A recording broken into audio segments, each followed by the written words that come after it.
Hello mayam, ay ngasidi mayam da kaino ta share tawjage ay life ki matang da mayam na hanadagi ay viral chatba khotba mayam thokiba ay crime ay life ta thokiba mayam do ay ay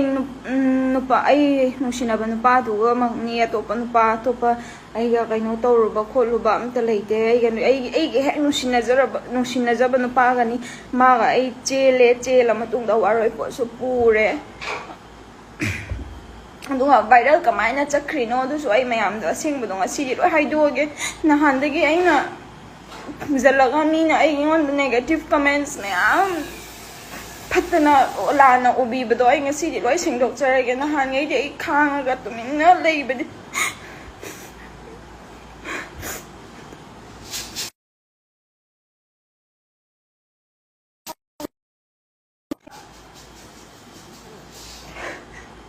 maga ay handak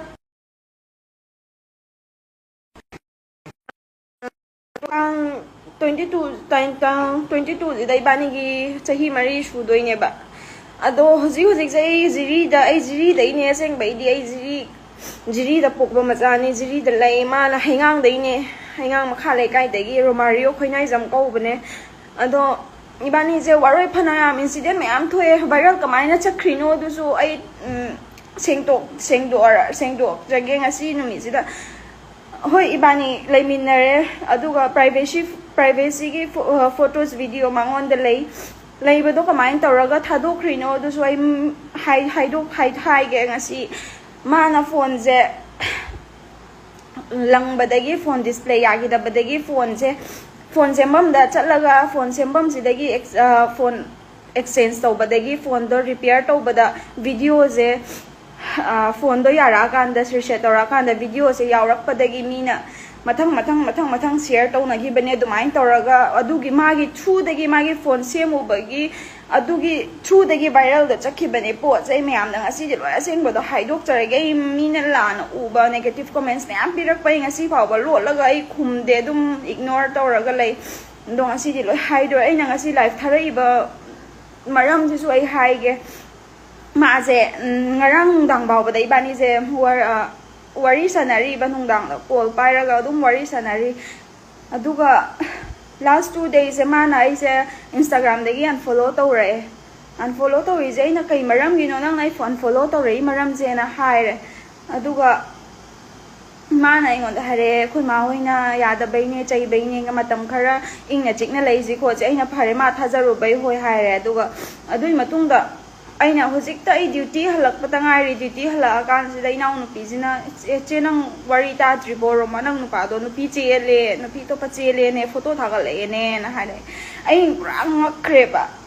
ai je to bam la khom khang dre ai kai do doi no hoi aham ba dai bani je chele aham ba da senapati da chelure senapati da chela matung da moi ge family na ibani je yum da chele je haidok tre ma ju ki re ibani makki na haidok tre yum da paw je pi da badagi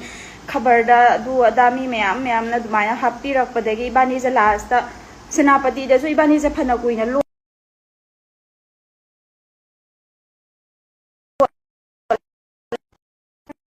जे मोई family ना तौरगा थीबला है थी अखोइना मोई family दा पाव पीरे last पीरा मतुंग दा मोई family ना अखोइ से लौबला मतुंग दा पुलिस स्टेशन दा आइगी फैमिली आइगी इमा बाबा लोइना फाजलगा थनमे मोइना अखोइ इमा इपा दा मोइना नचानुपी ना इचानुपा पूरा चखरे फारा चखरे किडनैप तौखरे दुनिया दानी ना हारगा इमा इपा जिदा मोइना मरान सिजलगा इपा गा इमा दा जेल दा थम लेरमे जेल दा थम्बदगी जेल दा थमे अदुगा आई पुलिस स्टेशन दा पूरे मोइना पुलिस स्टेशन दा पूबदगी आइना वारी दो सेंगबदो लोइ लिथोए पुलिस दा अदुदगी मोइना केस तो पालुरबदीना कोर्ट टिका दा बयाद्रे चैरा कोर्ट दा खोइसा कोर्ट कायबा अदुदा इबानी जे नुसिनरगा चेन बने जे पुलिस सिंग दा लोइ हाइरा मतुंग दा मोइना जो मोइ इमुंग जो खंगे अदगिदी मोइसु केस तो थांगत लुरबनीना आई बाउबा गुली पिजैबा मोइना पुलिस स्टेशन मनुंग दा मोइ के फैमिली ना आई गुली पिजैबा ꯊꯦꯝꯃꯀꯥꯟꯗ ꯑꯩꯁꯦ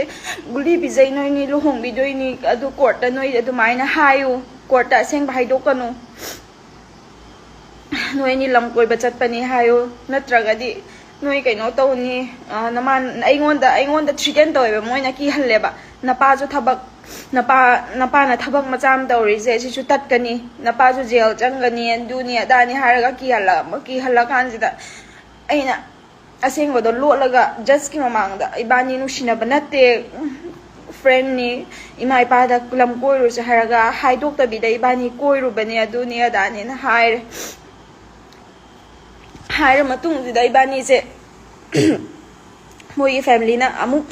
ꯑꯩꯁꯦ ꯃꯤꯅ ꯂꯥꯟꯅ ꯂꯣꯏꯅ ꯎꯅꯔꯦ ꯑꯗꯨꯗꯒꯤꯗꯤ ꯅꯪ ꯅꯨꯄꯥ ꯔꯦꯞ ꯇꯧꯏ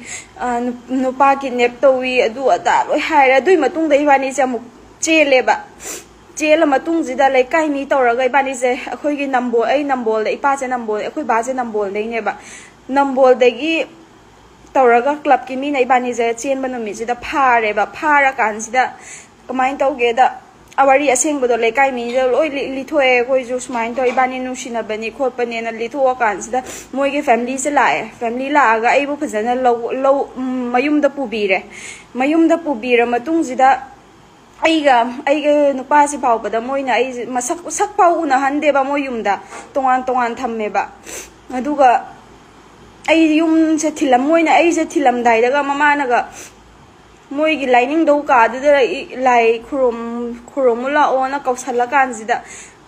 ꯏꯕꯨꯡꯉꯣꯁꯦ 12 ꯂꯣꯏꯕꯇꯪ ꯉꯥꯏꯀꯣ 12 ꯂꯣꯏꯔꯒ ꯅꯣꯏꯅꯤ ꯐꯖꯅ ꯍꯣꯡꯕꯤꯅꯤ ꯈꯣꯠꯅꯤ ꯅꯣꯏꯒꯤ ꯏꯃꯨꯡ ꯃꯅꯨꯡꯅ ꯍꯧꯖꯤꯛ ꯍꯣꯡꯗꯕ ꯌꯥꯔꯣꯏ ꯈꯣꯠꯂꯣꯏ ꯍꯥꯏꯔꯛꯑꯒꯁꯨ ꯅꯪ ꯌꯥꯒꯅꯨꯀꯣ ꯅꯪ ꯑꯕꯨꯡꯉꯣꯁꯦ 12 ꯂꯣꯏꯕꯇꯪꯗꯤ ꯉꯥꯏꯌꯨꯀꯣꯅ ꯍꯥꯏꯔꯀꯥꯟꯁꯦ ꯍꯣꯏ ꯑꯩꯅ ꯍꯣꯏ ꯍꯥꯏꯔꯒ ꯃꯣꯏ ꯊꯥꯖꯔꯨꯕꯒꯤ ꯑꯩꯅ ꯄꯨꯛꯅꯤꯡ ꯆꯝꯖꯔꯨ ꯃꯣꯏ ꯐꯅ ꯈꯜꯂꯨꯕꯒꯤ ꯑꯩꯅ ꯃꯣꯏ ꯊꯥꯖꯔꯨꯕꯒꯤ ꯑꯩꯁꯨ ꯏꯃꯨꯡ ꯃꯅꯨꯡꯗ ꯍꯥꯏꯗꯣꯛꯈ꯭ꯔꯦ ꯃꯥ 12 ꯂꯣꯏꯕꯐꯥꯎꯇꯪꯗꯤ ꯉꯥꯏꯖꯒꯦ ꯑꯗꯨꯒ ꯑꯍꯜ ꯂꯃꯟꯁꯤꯡꯒ ꯂꯦꯞꯅꯕ ꯋꯥꯔꯤ ꯑꯗꯨꯏ ꯃꯇꯨꯡꯗ ꯏꯕꯥꯅꯤꯁꯦ ꯍꯥꯏꯗꯣꯛꯄ ꯂꯥꯛꯄ ꯑꯩ ꯊꯤꯟꯕ ꯂꯣꯏꯕ ꯅꯨꯃꯤꯠ ꯅꯤꯅꯤꯒꯤ ꯃꯇꯨꯡꯗ ꯏꯕꯥꯅꯤꯁꯦ ꯋꯥꯔꯣꯏꯄꯣꯠ ꯄꯨꯔꯦꯕ ꯑꯗꯨꯏ ꯃꯇꯨꯡꯗ ꯏꯕꯥꯅꯤ ꯐꯖꯅ ꯀꯣꯏꯅꯔꯤ ꯍꯧꯖꯤक फाव चाही मरी सूरक्तोरे पाव फाउनरगा लई मोय फैमिलीना अइजे दु यामना पामी मांगदा अइजे नुंगसिबा सारगा मनुंगदा मचादा ओटपदो अदुदो ताहल्लेबा दो मीनासु अइंगोंदा लाना उइ वायरल चटली अदु तोई अदा तोईना अइ ngasi फावबदा नेगेटिव कमेंट्स दसु रिप्लाई पीदे मिंगोंदासु खनाबसु हौरुदे इसानसु लालुबैनिको ना खल्लकांदुदा अदुमायना अइ कइनो तौदे अदो अखोइसे असेंग मोइगे फैमिलीगा अखोइ फैमिलीजे हयेंगनरुरगदि मोइगे अखोइगदि थाक याम खेतनेबा मोइगे फैमिली अखोइ फैमिलीदि मिडल क्लास फैमिली ने दुगा मोइदि तौरिङै ngame पुलिस तो ओरसु अमदो ओरसु पैसाना नमजल्लगा असेंगबदो लोसलगा अरानबा एकता ताहनबा दुगुमबदो मोइ पावर खरा पैसाना लोइना लैयेबा मोइदि हुजिक फावबसु दुम तौरि दुदो अइ मानु पिचेले जे ngasi ta खंगबने अदो अइ ngasi मयाम दा शेयर तौजरी से अइ हुजिक कयिम तौबा ngamde कई दौदोइनो सु खंगदे दुइना मयाम दा खंगलागा अइ मयाम दा अइ हेल्प अमदो तौबियो कमाइन तौरगा सॉल्व तौदोइनो मयाम दगी मतेंग खितंग निजगे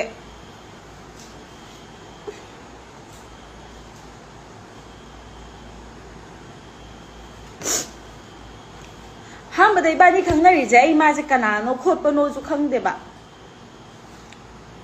होय मयामनादि हायरम याय पैसादा चोपैनी पैसा पाइबा मीदा पामुबैनी अदुगी नतेबा अइ माजे कनाइ मचा मसुनोसु खंगमदे बानी खानबा खंगनबदा माना अइजे मचिन थीरगा चमाई चही लोटलगा अइजे कोइगिबने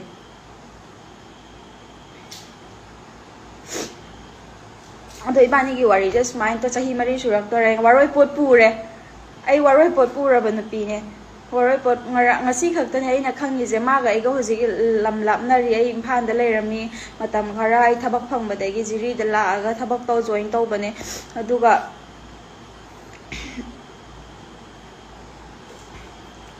माजु होजिग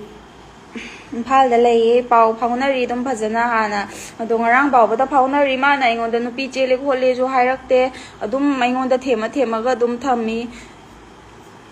अइ होजिक असेंबा अइ कैदौदोइनो खंगदे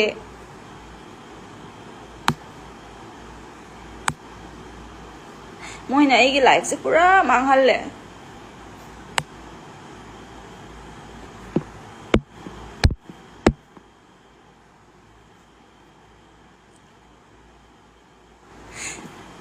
ꯃꯌꯥꯝꯗꯒꯤ ꯃꯇꯦꯡ ꯈꯤꯇꯪ ꯅꯤꯖꯒꯦ ꯑꯩ ꯀꯩꯗꯧꯗꯣꯏꯅꯣ ꯃꯌꯥꯝꯅꯁꯨ ꯑꯦꯗꯚꯥꯏꯁ ꯈꯔ ꯄꯤꯕꯤꯔꯣ ꯀꯩꯗꯧꯗꯣꯏꯅꯣꯗꯣ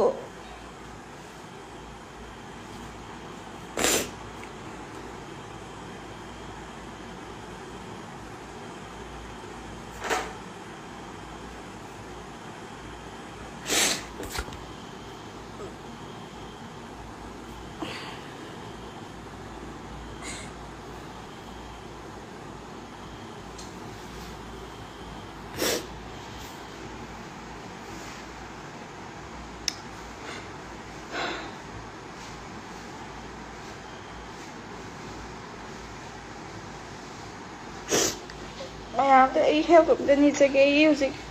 ꯋꯥꯈꯜꯁꯨ ꯈꯟꯐꯝ ꯊꯣꯛꯇ꯭ꯔꯦ ꯑꯩ ꯀꯔꯤꯝ ꯄꯨꯔꯥ ꯕ꯭ꯂꯦꯡꯗ ꯂꯩꯔꯦ ꯑꯩ ꯍꯧꯖꯤꯛꯁꯦ ꯀꯩꯗꯧꯔꯒ ꯐꯗꯣꯏꯅꯣ ꯀꯔꯤ ꯇꯧꯗꯣꯏꯅꯣ ꯈꯪꯗ꯭ꯔꯦ ꯑꯩ ꯇꯁꯦꯡꯅ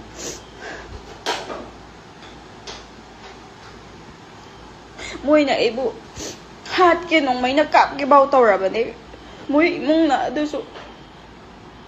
ꯍꯥꯠꯇꯣꯛꯀꯅꯤ ꯀꯤꯍꯟꯒꯅꯤ ꯑꯗꯨꯃꯥꯏꯅ ꯑꯩꯕꯨ ꯀꯤꯍꯜꯂꯒ ꯊꯝꯃꯦ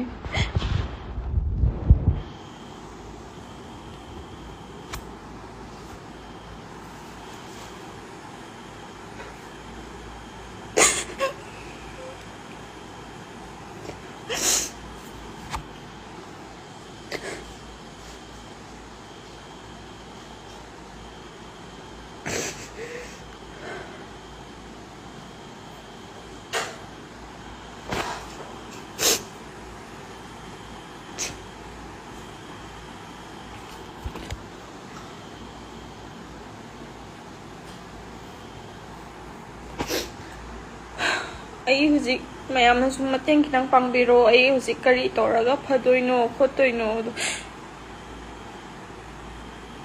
ꯑꯩꯒꯤ ꯂꯥꯏꯐꯁꯦ ꯄꯨꯔꯥ ꯀꯔꯤꯌꯔ ꯃꯥꯡꯍꯜꯂꯦ ꯃꯣꯏꯅ ꯑꯩ ꯍꯧꯖꯤꯛ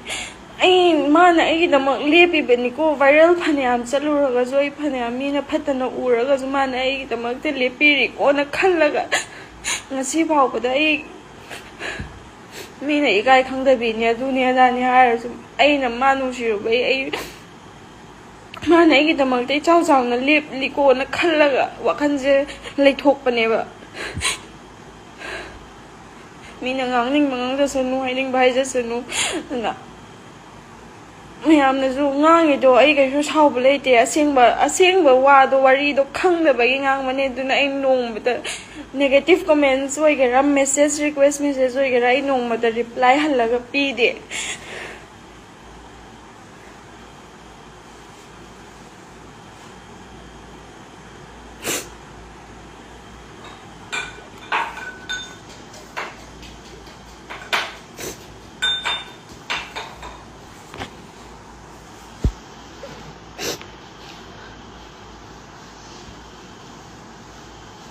ꯑꯩ ꯍꯧꯖꯤꯛ ꯀꯩꯗꯧꯗꯣꯏꯅꯣ ꯈꯪꯗꯦ ꯁꯤꯔꯁꯤꯔꯥꯐꯥꯎ ꯋꯥꯈꯜꯁꯤꯗ ꯈꯜꯂꯛꯑꯦ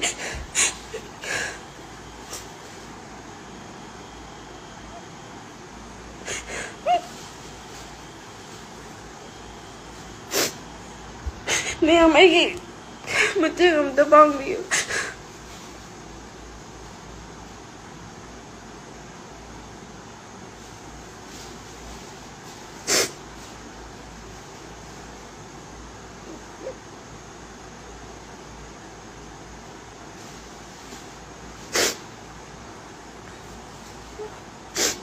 ꯉꯁꯤ ꯐꯥꯎꯕꯗ ꯑꯩꯅ ꯃꯣꯏꯒꯤ ꯐꯦꯃꯤꯂꯤꯅ ꯑꯩꯉꯣꯟꯗ ꯊ꯭ꯔꯤꯇꯟ ꯇꯧꯕ ꯃꯌꯥꯝꯗꯣ ꯑꯩ ꯈꯜꯂꯨꯔꯒꯗꯤ ꯍꯣꯏ ꯑꯩ ꯄꯨꯛꯆꯦꯜ ꯐꯠꯇꯕ ꯈꯜꯂꯝꯕ ꯇꯥꯔꯒꯗꯤ ꯑꯩ ꯃꯣꯏꯗ ꯅꯣꯡꯃꯇ ꯃꯆꯥꯅꯨꯄꯥ ꯌꯨ ꯉꯥꯎꯔ ꯆꯠꯈ꯭ꯔꯦ ꯀꯩꯅꯣ ꯁꯥꯎꯔꯒ ꯌꯨꯝꯗꯩ ꯊꯣꯛꯈ꯭ꯔꯦ ꯑꯩꯉꯣꯟꯗ ꯐꯣꯟ ꯇꯧꯔꯛꯑꯒ ꯔꯣꯁ ꯅꯪ ꯑꯝꯇ ꯊꯦꯝꯃꯣ ꯏꯕꯨꯡꯉꯣꯗꯣ ꯅꯪꯅ ꯊꯦꯝꯗ꯭ꯔꯗꯤ ꯌꯥꯔꯔꯣꯏꯅ ꯃꯆꯥꯅꯨꯄꯥꯒꯤꯇꯪ ꯈꯜꯂꯦ ꯑꯩꯁꯦ ꯃꯤ ꯃꯆꯥꯅꯤ ꯃꯣꯏꯅ ꯃꯤꯒꯤ ꯃꯆꯥꯒꯤꯗꯤ ꯀꯔꯤꯝ ꯂꯩꯇꯅ ꯈꯜꯂꯦ ꯃꯆꯥꯗꯣ ꯃꯆꯥꯇꯪ ꯅꯨꯡꯁꯤꯕꯗꯣ ꯈꯪꯉꯦ ꯃꯤꯒꯤ ꯃꯆꯥꯗꯤ ꯀꯔꯤꯝ ꯂꯩꯇꯅ ꯈꯜꯂꯦ ꯑꯩꯈꯣꯏ ꯏꯃꯨꯡ ꯍꯣꯏ ꯄꯩꯁꯥ ꯄꯥꯏꯗꯦ ꯃꯤꯗꯜ ꯀ꯭ꯂꯥꯁ ꯐꯦꯃꯤꯂꯤꯅꯤ ꯀꯔꯤꯝ ꯇꯧꯕ ꯉꯝꯃꯔꯣꯏ ꯃꯣꯏꯅ ꯀꯩ ꯇꯧꯕ ꯉꯝꯗꯣꯔꯤꯒꯦꯅ ꯈꯜꯂꯀꯥꯟꯗ ꯃꯣꯏꯅ ꯇꯧꯕ ꯊꯕꯛꯅꯦꯕ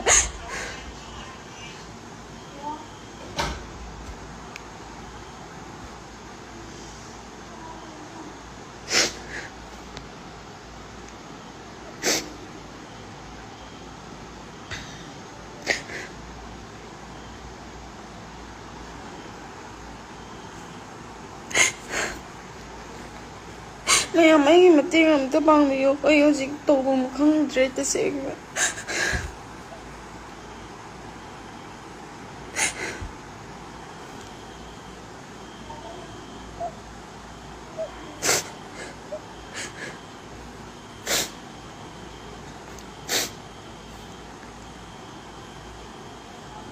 waroi pot pura ka thami moina ai pamdraso aigi family da moina mi oina ude mi oina thakde waroi pot pura ban pi do pamdraga di moina hana man thara ga no mata waroi pot adu yam chahi ani ahum surak tore bai waroi pot purei je nong mata mai tei chatna bi kumhai harau da mamo nu pi gi nya ga phi ma chet khudai ma chet bau no mata pirak de ba ꯑꯗꯨ ꯑꯣꯏꯔꯁꯨ ꯑꯩꯅ ꯆꯝꯊꯣꯛꯑꯒ ꯋꯥꯈꯜꯁꯦ ꯆꯝꯊꯣꯛꯑꯒ ꯂꯩꯊꯣꯛꯏꯅꯦꯕ ꯑꯩ ꯆꯝꯊꯣꯛꯑꯒ ꯂꯩꯊꯣꯛꯏꯅꯦꯕ ꯑꯩ ꯃꯩꯇꯩꯒꯤ ꯆꯠꯅꯕꯤꯁꯦ ꯁꯨꯃꯥꯏꯅ ꯇꯧꯕ꯭ꯔꯣ ꯏꯁꯥꯏꯇꯣꯝꯇ ꯃꯔꯛꯇ ꯋꯥꯈꯜ ꯈꯜꯂꯦ ꯑꯩ ꯄꯨꯔꯥ ꯇ꯭ꯔꯣꯃꯥꯇꯥꯏꯖ ꯗꯤꯄ꯭ꯔꯦꯁꯟ ꯏꯁꯥꯏꯇꯣꯝꯇ ꯇ꯭ꯔꯣꯃꯥꯇꯥꯏꯖ ꯇꯧ ꯏꯁꯥꯏꯇꯣꯝꯇ ꯗꯤꯄ꯭ꯔꯦꯁꯟꯗ ꯆꯠꯂꯦ ꯑꯗꯨ ꯑꯣꯏꯔꯁꯨ ꯑꯩ ꯃꯤ ꯃꯥꯡꯗꯗꯤ ꯎꯠꯊꯣꯛꯇꯦ ꯐꯦꯃꯤꯂꯤ ꯃꯥꯡꯗꯁꯨ ꯎꯠꯊꯣꯛꯇꯦ ꯏꯁꯥꯏꯇꯣꯝꯇ ꯈꯥꯡꯉꯒ ꯋꯥꯈꯜꯗ ꯈꯜꯂꯒ ꯑꯗꯨꯝ ꯂꯩ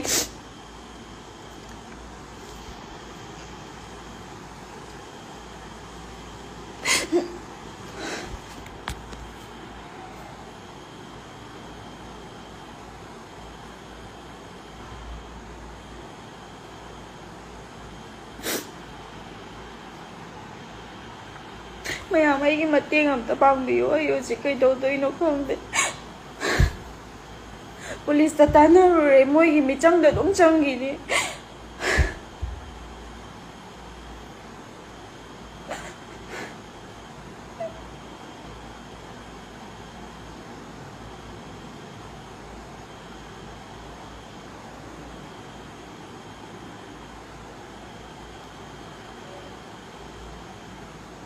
ꯃꯌꯥꯝ ꯑꯩꯒꯤ ꯃꯇꯦꯡ ꯑꯝꯇ ꯄꯥꯡꯕꯤꯔꯣ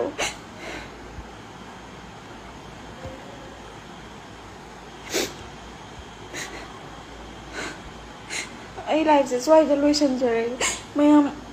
ꯃꯌꯥꯝ ꯑꯩꯕꯨ ꯅꯨꯡꯁꯤꯕꯤꯗꯨꯅ ꯅꯆꯟꯃꯛꯅꯤ ꯈꯜꯂꯒ ꯑꯩꯒꯤ ꯃꯇꯦꯡ ꯑꯝꯇ ꯄꯥꯡꯕꯤꯔꯣ ꯑꯩꯉꯣꯟꯗ ꯊꯣꯛꯏ ꯁꯨꯃꯥꯏꯅ ꯅꯨꯄꯤ ꯑꯇꯣꯞꯄꯗ ꯑꯃꯨꯛ ꯊꯣꯛꯇꯕꯁꯨ ꯑꯣꯏꯁꯅꯨ